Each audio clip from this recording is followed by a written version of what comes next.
जय हिंद, मैं पंकज सिन्हा और स्वागत है आप लोगों का प्लेस एकेडमी के यूट्यूब चैनल पे।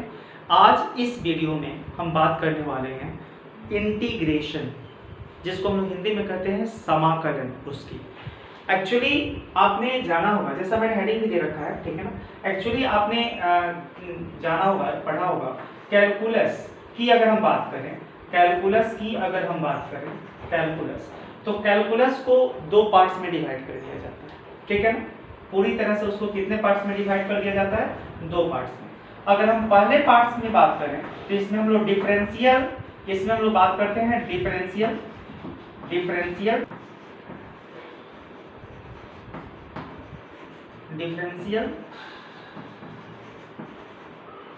कैलकुलस, और दूसरा हो जाता है इंटीग्रल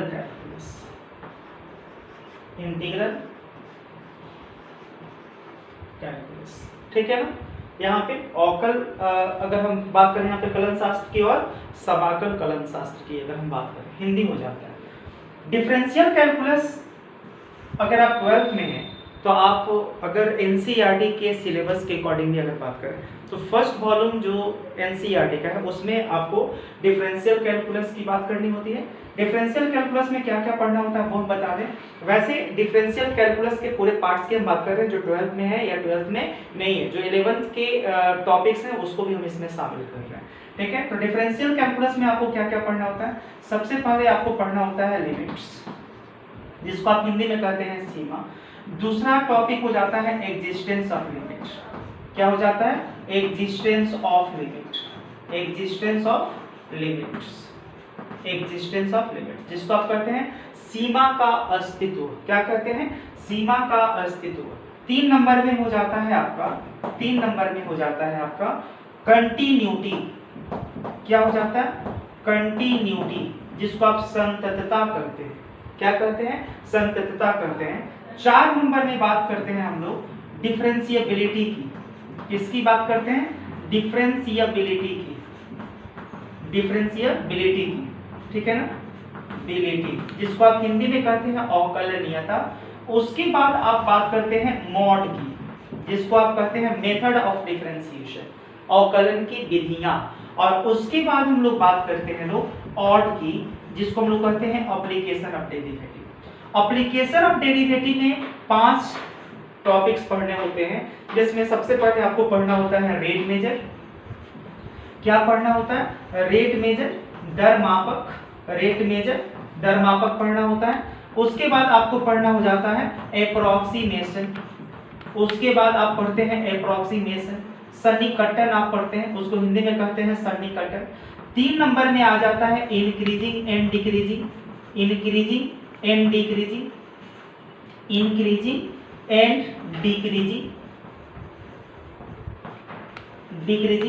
उसके बाद आप पढ़ते हैं यहाँ पे टेंजेंट्स एंड नॉर्मल्स,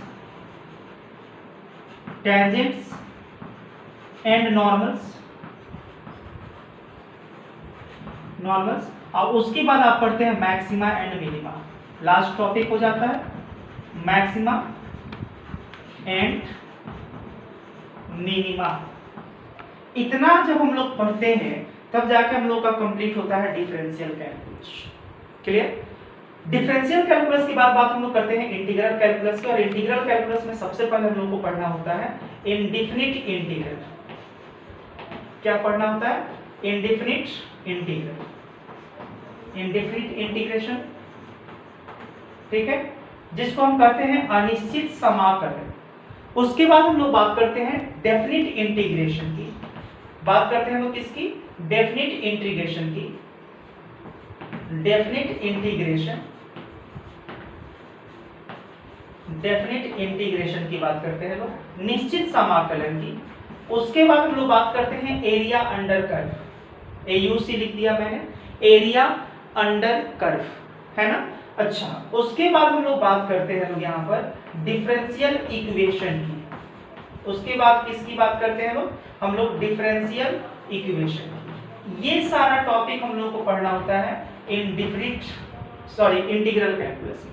अब यहाँ पे एक बात समझनी है कि जिस तरह से लिमिट जो है वो डिफरेंशियल इक्वेशन का पिलर है, मतलब अगर लिमिट का कॉन्सेप्ट आपका अच्छा नहीं है तो आप उम्मीद नहीं कर सकते हैं कि आपका एग्जिस्टेंस बेहतर हो, आपका कंटिन्यूटी बेहतर हो, आपका डिफरेंशिएबिलिटी बेहतर हो। और अगर ये सब बेहतर नहीं है तो फिर ये सब बेहतर होने का कोई चांस नहीं होता है, जिसमें आपका मॉड का आप कल्पना नहीं कर सकते हैं। मॉड का मतलब एक बेहतर कॉन्सेप्ट आपको तभी मिल सकता है जब आपके पास लिमिट का कॉन्सेप्ट बहुत अच्छा हो। बात समझ में आ रही?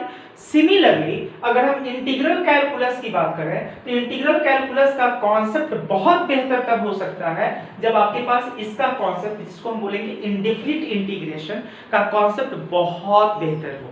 बात समझ में आ रही? अगर इंडेफिनिट इंटीग्रेशन का कॉन्सेप्ट बहुत बेहतर है तो बाकी सारी चीजें जो है वो मुट्ठी में है। ठीक है, अब यहाँ पे हमको बात करनी है क्या, इंडेफिनिट इंटीग्रेशन। सबसे पहले हम लोग बात क्या करेंगे, इंटीग्रेशन की, और उसके बाद इंटीग्रेशन की जब हम बात कर रहे हैं तो उसमें आएगा इंडेफिनिट और डेफिनिट। इंटीग्रेशन में दो तरह से इंटीग्रेशन हम लोग पढ़ते हैं, निश्चित अनिश्चित समाकलन और निश्चित समाकलन। अभी हम लोग बात किसकी करने जा रहे हैं, पहले इंटीग्रेशन है क्या, इंटीग्रेशन की बात समझेंगे लोग और उसके बाद फिर आगे हम लोग बढ़ेंगे लोग। चलिए इसको हम हटाते हैं।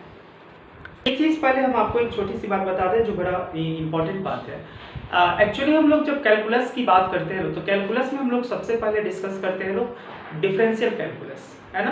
पहले डिफरेंशिएशन की बात करते हैं लोग उसके अंतर्गत, और उसके बाद हम लोग बात करते हैं इंटीग्रेशन की। लेकिन आपको जान के बड़ा ताज्जुब होगा कि मैथमेटिक्स की दुनिया में पहले आगमन हुआ है इंटीग्रेशन का और उसके बाद आगमन हुआ डिफरेंशिएशन का। ठीक है, इंटीग्रेशन हम लोग के बीच में पहले आया, डिफरेंशिएशन हम लोग के बीच में बाद में आया।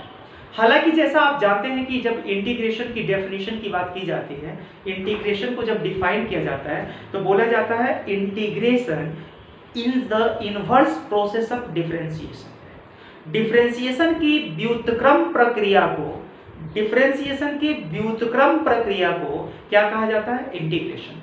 अब थोड़ा गौर से सोचिए कि अगर इंटीग्रेशन पहले आ गया, डिफरेंशिएशन उस वक्त आया ही नहीं, तब अगर डेफिनेशन की बात की जाए इंटीग्रेशन की तो कैसे की जाती होगी, कैसे दिया जाता होगा इंटीग्रेशन का डेफिनेशन, है ना। ताज्जुब की बात, अगर इंटीग्रेशन को डिफाइन करना है तो हम लोग इन टर्म्स ऑफ डिफरेंशिएशन करते हैं। और सोचिए अगर डिफरेंशिएशन आया ही नहीं हमारे बीच में अभी तक, तो हम उसको डिफरेंशिएशन के टर्म में कैसे डिफाइन करेंगे।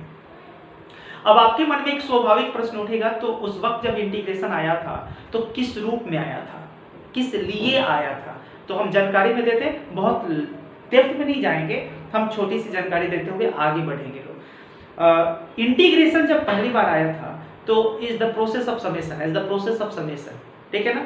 जोड़ की एक क्रिया के रूप में आया था, एक विधि के रूप में आया था, एक प्रक्रिया के रूप में आया था। ठीक है, summation, integration is the process of summation, उसको एक समेशन के प्रोसेस के रूप में यूज किया गया था। एक्चुअली समेशन का पहला लेटर क्या होता है, एस। समेशन का पहला लेटर क्या होता है, एस। और इसीलिए इस एस के बिगड़े हुए रूप को, एस का जो विकृत रूप होता है, बिगड़ा हुआ रूप होता है, उसी को यूज किया गया इंटीग्रेशन के सिंबल के लिए। ये इंटीग्रेशन का सिंबल जिसको आप बोलते हैं कि हाथी के सूर जैसा होता है, या जो एस है दोनों, उसका कान पकड़ के ऐसे खींच दीजिए ना, कान पकड़ के खींच दीजिए तो क्या बन जाता है, इंटीग्रल का सिंबल। ये आया कहां से, वही समेशन के लिए यूज हुआ था इंटीग्रेशन, और समेशन का पहला लेटर था एस, इसलिए वहां से हम लोगों ने एस के बिगड़े हुए रूप को क्या मान लिया, इंटीग्रल का सिंबल। Is it clear. अब थोड़ा सा बात करते हैं यहाँ पे कि इंटीग्रेशन होता क्या है। अगर यहाँ पे f(x) है ना, अगर f(x) है, f(x) को जब हम डिफरेंशिएट करते हैं तो हमको मिलता है f'(x). गौर से देखिएगा, अगर हम f(x) को डिफरेंशिएट करते हैं, यहाँ पे अवकलित करते हैं, यहाँ पे अवकलन निकालते हैं, ठीक है ना, अवकलन, तो यहाँ पे मिलता है f'(x). जिस प्रोसेस के थ्रू आप ये काम करते हैं, ये f(x) से आप f'(x) जिस प्रोसेस के थ्रू पता करते हैं, उस प्रोसेस को हम लोग बोलते हैं अवकलन, जिसको हम लोग हिंदी में कहते हैं, इंग्लिश में कहते हैं डिफरेंशिएशन। अगर f(x) का डेरिवेटिव f' है, अगर f(x) का अवकलज f' है, तो f'(x) को f(x) का इंटीग्रल कहा जाता है। मतलब अगर f(x) से हमने f' पता कर लिया, अगर हमारे पास f' है, सोचिए यहाँ पे, अगर हमारे पास f' है, f(x) था तो हमने f' पता कर लिया, लेकिन अगर हमारे पास f' ही है, तो अगर f' से मुझे एफ एक्स पता करना हो तो हम कैसे करेंगे? स्वाभाविक प्रश्न उठता है मन में कि अगर हमारे पास एफ डैश है तो क्या हम एफ एक्स पता कर सकते हैं? ये जो स्वाभाविक प्रश्न उठने की बात मैंने कही आपसे कि ये मन में स्वाभाविक प्रश्न उठता है कि अगर एफ डैश है तो क्या हम एफ एक्स पता कर सकते हैं? यही पता करने के क्रम में इंटीग्रेशन हमारे बीच में आया। ये जो स्वाभाविक प्रश्न किसी के मन में उठा कि अगर हमारे पास एफ एक्स है तो एफ डैश पता कर लिया, तो अगर एफ डैश ही है मेरे पास और मुझे अगर उससे एफ एक्स पता करना हो तो क्या हम कर सकते हैं? इसी करने की प्रक्रिया में हम लोगों ने इंटीग्रेशन को जन्म दिया और तब आया इंटीग्रेशन। मतलब अगर एफ डैश से हम एफ एक्स को पता कर रहे हैं, एफ डैश से एफ एक्स को पता कर रहे हैं, एफ एक्स को जिस प्रक्रिया के थ्रू, जिस प्रोसेस के थ्रू पता कर रहे हैं वो प्रोसेस हो जाएगा इंटीग्रेशन। इसको हम लोग कहते हैं इंटीग्रेशन। इसको हम लोगों ने क्या नाम दिया? इंटीग्रेशन, जिसको हम लोग हिंदी में कहते हैं समाकलन। ठीक है, तो यहाँ पे मैंने क्या बोला कि एफ डैश से एफ एक्स पता करने की प्रक्रिया क्या कहलाती है? इंटीग्रेशन। एफ डैश से एफ एक्स पता करने की जो प्रक्रिया है उसे क्या कहते हैं? इंटीग्रेशन। उसको यहाँ पे लिख भी देते हैं। मतलब ये जो प्रक्रिया है ये प्रक्रिया क्या हो जाएगी? इंटीग्रेशन, जिसको आप हिंदी में क्या कहते हैं? समाकलन। क्या कि एफ डैश एक्स से एफ एक्स पता लगाने की प्रक्रिया, पता लगाने की प्रक्रिया, पता लगाने की प्रक्रिया को हम लोग क्या करते हैं? समाकलन करते हैं। प्रक्रिया को समाकलन करते हैं, समाकलन कहा जाता है ना? तो ये चीज क्लियर हो गया। अब यहाँ पे बात समझनी है थोड़ी सी कि अगर हम बात करें यहाँ पे, जैसा कि मैंने आपको बताया कि अगर एफ डैश एक्स जो है ये एफ एक्स की क्या है? एफ एक्स का क्या है? ये डिफरेंशिएशन है। एफ एक्स का ये क्या है? डिफरेंशिएशन है। तो यदि F dash x F x का अवकलज है तो एफ डैश एक्स को हम एफ एक्स का प्रति अवकलज या पूर्वक या हम लोग समाकल कहते हैं। क्या कहते हैं? समाकल। इस बात को हम ऐसे लिख देते हैं, ठीक है ना, कि यदि F dash x F x का अवकलज है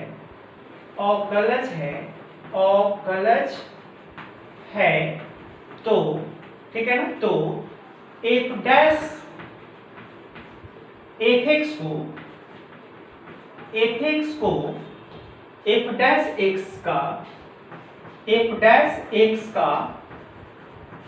एक्स का प्रति अवकलज क्या कहते हैं?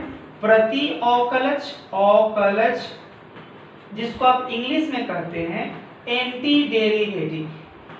क्या कहते हैं? एंटी डेरिवेटिव, या आप इसको पूर्वक भी बोलते हैं, प्रिमिटिव। क्या बोलते हैं? पूर्वक, ठीक है ना, जिसको आप इंग्लिश में कहते हैं प्रिमिटिव। क्या बोलते हैं? प्रिमिटिव, या आप इसको समाकल,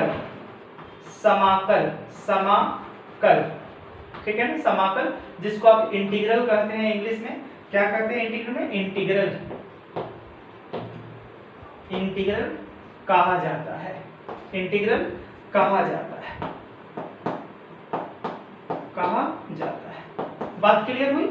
अब यहाँ पे एक बात समझनी है, जैसे कि मैंने अभी लिखा कि डी, अगर मैंने लिखा डी और यहाँ पे लिखा मैंने साइन एक्स, अब बाई मैंने लिख दिया डी एक्स, तो इसका मतलब होता है साइन का डेरिवेटिव एक्स के रेस्पेक्ट में, ठीक है ना। तो हम लोग यहाँ पे बोल देते हैं कॉस एक्स। साइन का डेरिवेटिव किसके रेस्पेक्ट में? एक्स के रेस्पेक्ट में क्या होता है? Cos x. अब यहाँ दो तरह के प्रश्न मन में आएंगे। पहला कि क्या साइन का डेरिवेटिव एक्स के रेस्पेक्ट में केवल कॉस एक्स ही होता है?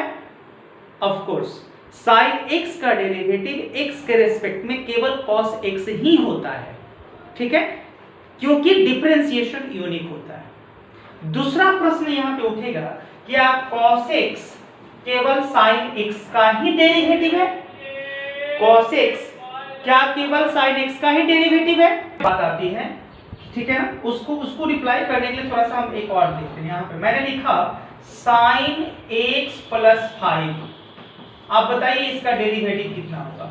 आपको पता है sin का डेरिवेटिव कितना होता है cos, और 5 कांस्टेंट है और कांस्टेंट टर्म का डेरिवेटिव कितना होता है 0। अगर मैंने लिखा यहाँ पे d और मैंने लिखा sin x + 7 है ना, मैंने लिखा 7, अब बाई लिख दिया dx। अब आप बताइए sin x का डेरिवेटिव कितना होगा cos x, अब प्लस 7 का डेरिवेटिव 0। तो जो मैंने आपसे सेकंड क्वेश्चन किया है, आपसे जो दूसरा प्रश्न मैंने किया है वो क्या किया है, मैंने बोला है कि cos x क्या केवल sin x का ही डेरिवेटिव है।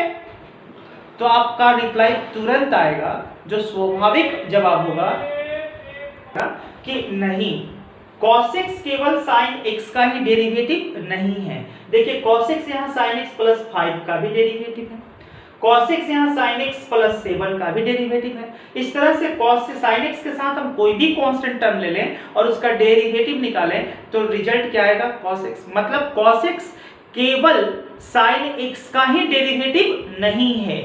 बात समझ में आई, sin x का ही डेरिवेटिव नहीं है। अब इस बात को अगर मुझे कहना, जैसे अभी मैंने बताया कि sin का डेरिवेटिव अगर cos x है तो cos x का इंटीग्रल कितना होगा sin x। अगर हम पूछे cos x का इंटीग्रल क्या होगा तो आपका रिप्लाई तुरंत आएगा sin x। अगर हमने बोला sin x + 5 का डेरिवेटिव cos x है तो cos x का इंटीग्रल कितना होगा sin x + 5।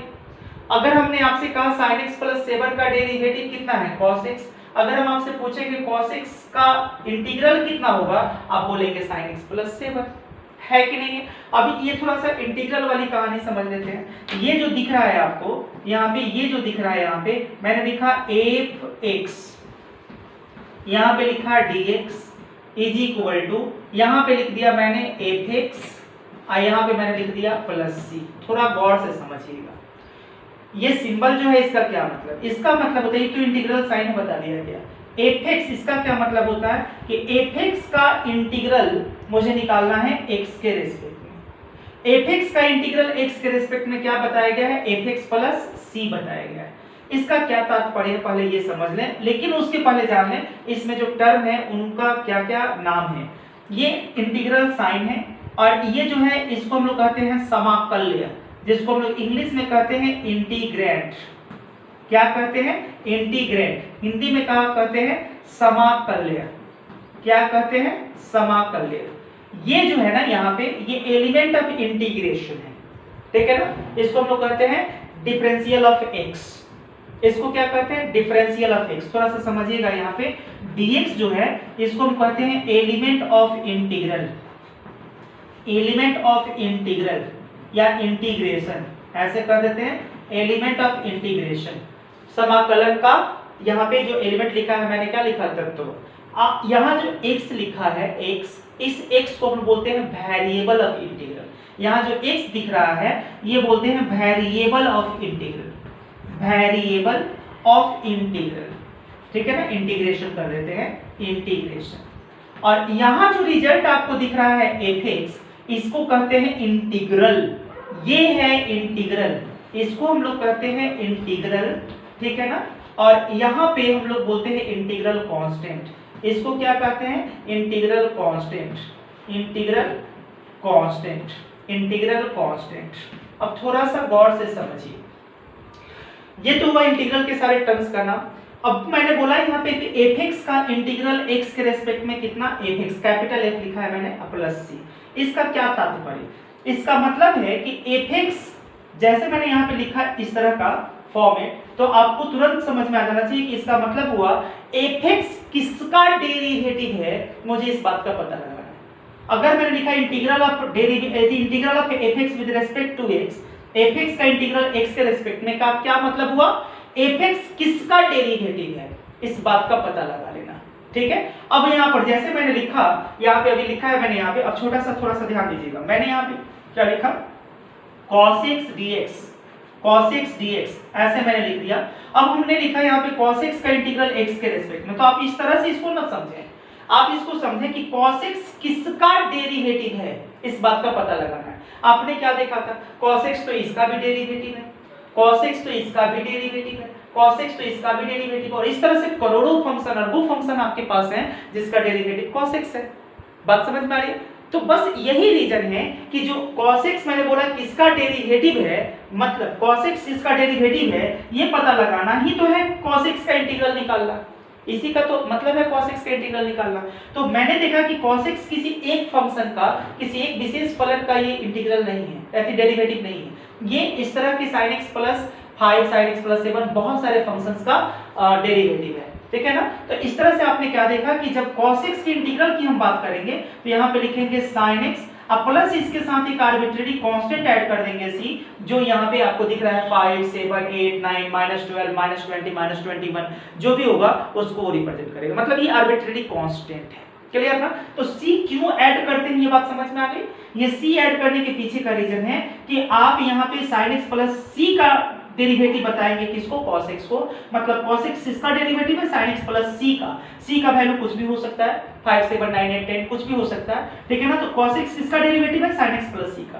केवल sin x कहेंगे तो फिर प्रॉब्लम है, क्योंकि केवल sin x का डेरिवेटिव cos नहीं है, इस तरह के बहुत सारे फंक्शंस का डेरिवेटिव cos x है। क्लियर? तो ये इंटीग्रल कांस्टेंट क्यों यूज किया मैंने, ये समझ में आ गया होगा। दूसरी बड़ी बात जो इंपॉर्टेंट बात है, थोड़ा सा वो समझ लेना है। यहाँ पे मैंने कहा कि डेरिवेटिव जो होता है वो यूनिक होता है, लेकिन इंटीग्रल कभी भी यूनिक नहीं होता है, और वो चीज यहाँ पे दिख गया होगा। मैंने बोला cos x किसका डेरिवेटिव है, तो cos x किसका डेरिवेटिव है, इस बात का पता लगाना ही तो cos x का इंटीग्रल पता लगाना होगा, है ना। तो cos x इसका डेरिवेटिव है, देख लीजिए बहुत सारे फंक्शंस हैं जिसका डेरिवेटिव cos x है, इसका मतलब cos x का इंटीग्रल बहुत सारा होगा। तो इंटीग्रल जो होता है ना वो यूनिक नहीं होता है, और डेरिवेटिव जो होता है वो यूनिक होता है। Is it clear? अब आइए कुछ इंपॉर्टेंट और पॉइंट्स पे बात करते हैं लोग। एक्चुअली जब आप बात डिफरेंशिएशन की करते हैं तो डिफरेंशिएशन में हर बात के लिए रूल है, नियम है, इसलिए डिफरेंशिएशन बहुत आसान होता है, ठीक है ना। इंटीग्रल में ऐसा कुछ नहीं, इंटीग्रल में बात पर आपको नियम नहीं मिलता है, ठीक है ना। इंटीग्रल में आपको बस कुछ खास अलजेब्रा जो इंटीग्रल है वो है, वो हम बता देते हैं आपको। पहली बात यहाँ पे पहले समझ लें, अलजेब्रा ऑफ इंटीग्रल, अलजेब्रा दो इंपॉर्टेंट बात यहाँ पे समझनी है आपको, दो इंपॉर्टेंट बात समझनी है। कौन कौन बात? पहली बात यहाँ पे कि यहाँ पे अगर कोई फंक्शन है, ठीक है ना, जिसके साथ कोई कांस्टेंट है और मुझे अगर इसको इंटीग्रेट करना है यहाँ पे dx, तो आप इस कांस्टेंट को बाहर निकाल सकते हैं और तब इसको आप इंटीग्रेट कर सकते हैं, तब आप इसको इंटीग्रेट कर सकते हैं। Integral of fx with respect to x, पहला अलजेब्रिक लॉ, ठीक है। दूसरा क्या है अलजेब्रा ऑफ इंटीग्रल में कि अगर आपके पास दो फंक्शन है, तीन फंक्शन है, चार फंक्शन है और उन सबके सम दिए हुए हैं और उसको इंटीग्रेट करना है, तो आप उन सबका इंटीग्रल अलग अलग निकाल के सबको जोड़ सकते हैं। तो यहाँ पे क्या हो जाएगा fx dx, आप प्लस कितना हो जाएगा इंटीग्रल ऑफ gx dx, और इसको आप जनरलाइज भी कर सकते हैं। इन जनरल अगर हम यहाँ पे बात करें, इन जनरल व्यापक रूप में अगर हम बात करें तो आप यहाँ पे लिख सकते हैं कितना fx प्लस कितना gx प्लस कितना hx प्लस कितना, यहाँ पे ऐसे डॉट डॉट डॉट कर दीजिए और यहाँ पे क्या कर दिए dx। क्लियर ना?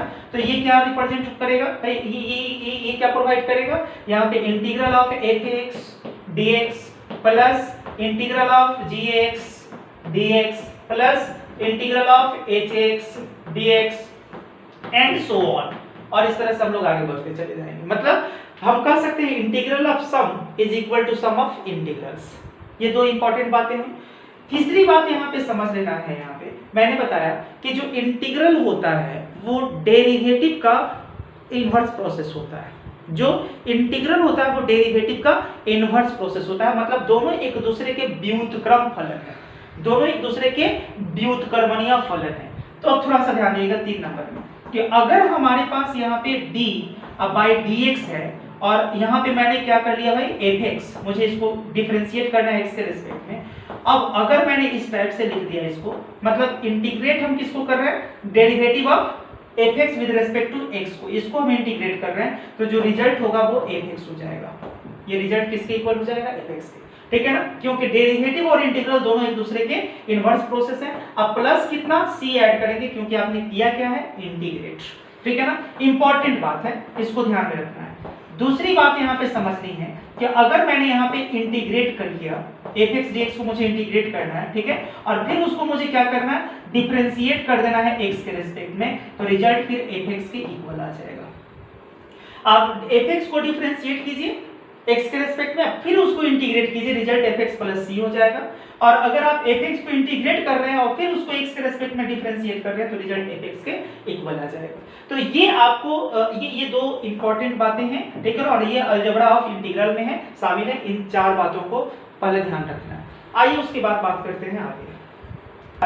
आपने डिफरेंशिएशन पढ़ा होगा, तो डिफरेंशिएशन में एक्चुअली 16 स्टैंडर्ड फॉर्मूले होते हैं, है ना, sine, cos, tan, cos, sec, cos, एक, कॉट, 6 उसके इनवर्स होते हैं, x to the power n, log x, e to the power x और उसके बाद आपका वो x to the power n, ये 4 हो गया। तो 6 6 12 4 16 स्टैंडर्ड फॉर्मूले में काउंट होते हैं।